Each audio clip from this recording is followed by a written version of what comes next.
Pada saat saya merenungkan bacaan demi bacaan yang harus saya olah pada hari ini, saya tiba-tiba muncul dalam hati saya. Mengapa saya beriman Katolik? Tentunya jawabannya jelas, karena orang tua saya Katolik. Maka sejak kecil saya pun dibaptis oleh orang tua menjadi Katolik. Lalu saya bertanya lagi, apakah saya bisa menolak iman itu setelah saya besar ini? Bisa. Bisa saya. Lalu pertanyaannya, kenapa tidak saya tolak iman Katolik dalam hidup saya? Kan sekarang saya sudah bebas. Saya akhirnya berkata, mengapa saya harus menolak iman Katolik kalau saya merasa rahmat keselamatan, damai, sukacita saya peroleh dalam hidup beriman saya. Jadi akhirnya toh iman Katolik adalah sebuah pilihan diri saya. Sekarang saya yang menentukan mau menjadi Katolik. Memang kadang-kadang ada yang bertanya, apakah pastor yakin bahwa iman Katolik itu benar? Jangan-jangan iman Katolik itu rekayasa orang-orang dulu. Itu buatan manusia. Kan ada toh kaum-kaum yang katakanlah mempertanyakan Tuhan itu selalu bertanya. Jangan-jangan Tuhan dan agama ini dibuat oleh orang-orang supaya menjadi penghibur di kala duka. Kala nggak bisa apa-apa, akhirnya hati kita butuh Tuhan. Saya jadi ingat apa yang dikatakan oleh Gamaliel tentang para rasul waktu mereka berhadapan di mahkamah agama. Itu sebetulnya ada di dalam kisah para rasul yang tadi dibaca, bab 5. Tetapi rupanya dipotong. Gamaliel berkata begini, jika maksud dan perbuatan para rasul itu berasal dari manusia, tentu akan lenyap. Tetapi kalau berasal dari Allah, kamu tidak akan melenyapkan, tidak akan dapat melenyapkan orang-orang ini. Dan mungkin ternyata bahwa kamu yang melawan Tuhan. Jadi kalau kita refleksikan, hitung-hitungan bodohnya, 2022 tahun iman Katolik itu berjalan dan bertahan, apa masih dipertanyakan itu buatan manusia? Apakah masih Anda meragukan iman Anda? Saya banyak melihat kekaguman dalam iman gereja Katolik. Saya diperkenankan ke Lourdes bersama-sama berziarah. Ada perarakan Bunda Maria, diucapkan doa Salam Maria dari berbagai macam bahasa yang sama sekali ku tidak mengerti. Tapi sudah tahu pasti ini Salam Maria karena menyebut Maria, Maria, Maria. Kan nama dalam bahasa apapun selalu sama toh. Bahasa Jawa ya Maria, bahasa Sunda ya Maria, bahasa Negro Maria juga sama. Gitu ya. Jadi waktu saya lihat begitu banyak suku bangsa memuliakan Allah di dalam iman gereja Katolik.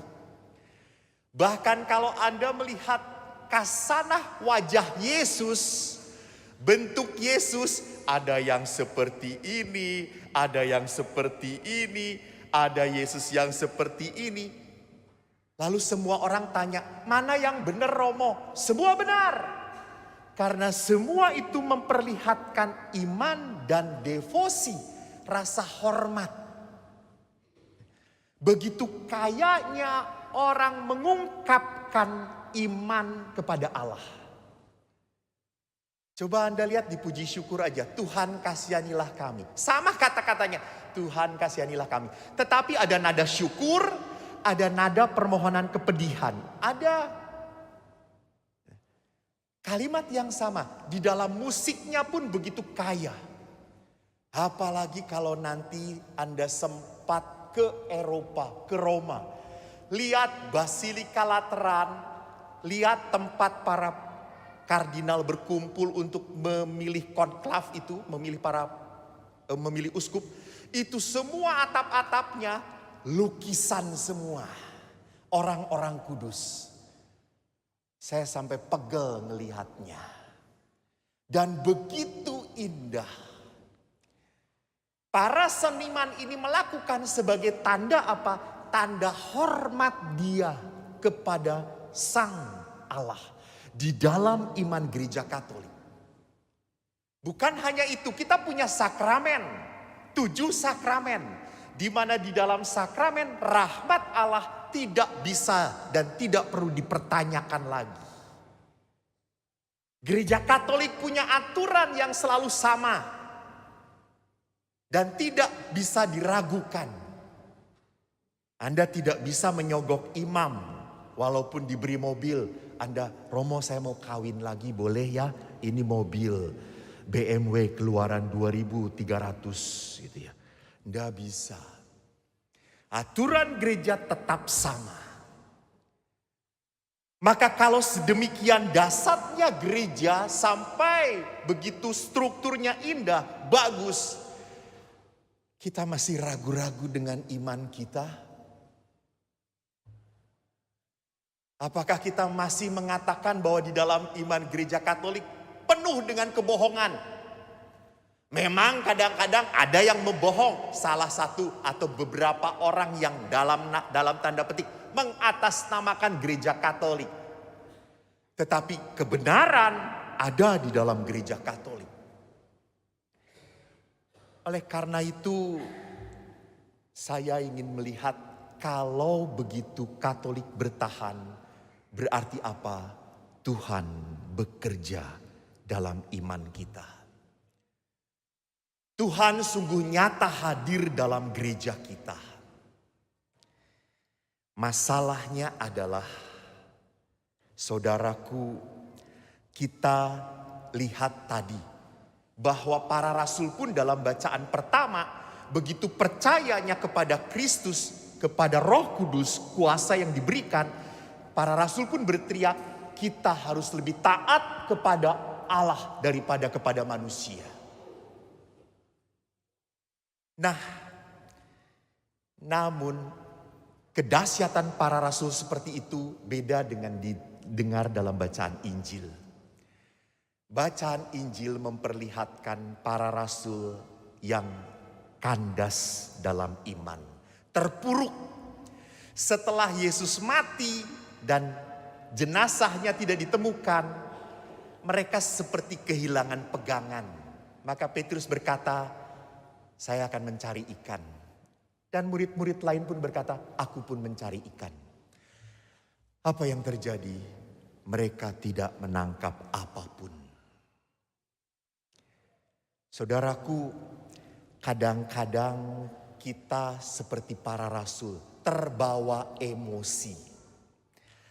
Kita marah, kecewa, terpukul, merasa tidak berarti, merasa tidak ada yang mengasihi, entah orang-orang yang kita cintai, entah sosok dalam gereja, tokoh-tokoh agama atau siapapun yang menyakiti kita.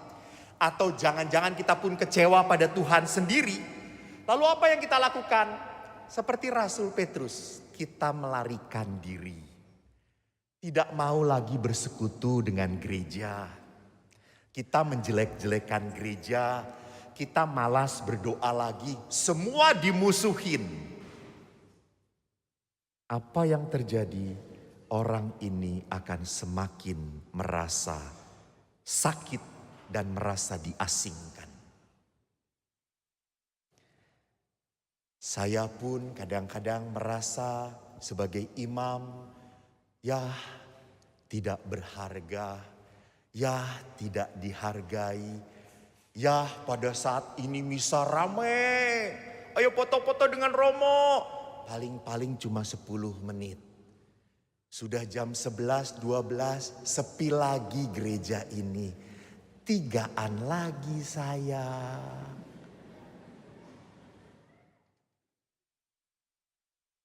Jadi perhatikan di sini, kalau pada saat saya pribadi sebagai seorang imam atau Anda sebagai umat pun sama mengalami terpuruk, jangan pernah lari dari Tuhan. Tuhan itu selalu ingin mengejar, mencari Anda. Tuhan itu selalu ingin menyelamatkan Anda. Maka Anda harus punya kepekaan untuk berani melihat seperti Yohanes. Itu Tuhan. Di setiap peristiwa-peristiwa semacam apapun, tangan Tuhan itu selalu ada. Tuhan tidak pernah menghendaki kita untuk tersesat. Kita harus pulang kembali kepada gereja kita, kepada iman kita. Maka marilah saudara-saudariku, bersama-sama kita mempunyai kesadaran. Justru pada saat hidup kita mengalami begitu berat sekali, justru saat itulah Allah ingin mendekat pada kita. Allah ingin mendekap kita. Jangan tutup hatimu, jangan lari dari imanmu, jangan lari dari persekutuan gerejamu.